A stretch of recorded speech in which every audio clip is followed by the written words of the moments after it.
প্রচুর পয়সা খরচ হবে, প্রচুর হেলিকপ্টার আসবে, অনেকগুলো ভাড়া করা এরোপ্লেন থাকবে, নিত্য নৈমিত্তিক যাতায়াত হবে, অনেকগুলো 5 স্টার হোটেল বুক হবে এবং ইলেকশন কমিশনের মাধ্যমে যে রকমভাবে আধিকারিকদের বদল পুলিশে এবং প্রশাসনে বদল হচ্ছে, তার তো একটা অন্তর্নিহিত উদ্দেশ্য আছে যে হাজার হাজার কোটি টাকা ক্যাশে যাতে বিজেপি এই বাংলায় নিয়ে এসে ট্রানজ্যাকশন করতে পারে।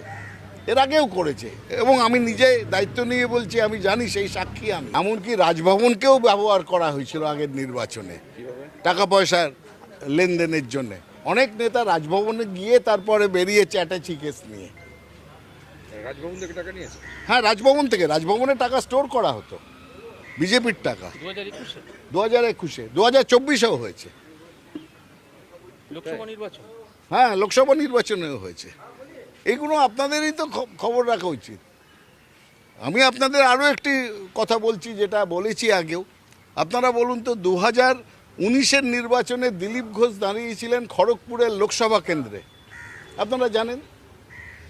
এবং সেই লোকসভা কেন্দ্রের নির্বাচনের সময় আসানসোলের প্ল্যাটফর্ম থেকে 1 কোটি টাকা সমেত দিলীপ ঘোষের তৎকালীন আত্মসহায়ক সবসময় যে থাকতো, গৌতম বলে একটি ছেলে, সে ধরা পড়ে।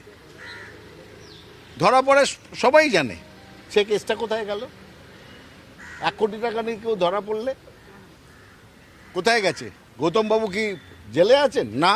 কতদিন জেলে ছিলেন? না। সেই টাকা কোথায় গেল? আবার ফেরত দিলীপ বাবুকে। কে দিয়েছে? ইলেকশন কমিশন ব্যবস্থা করে দিয়ে।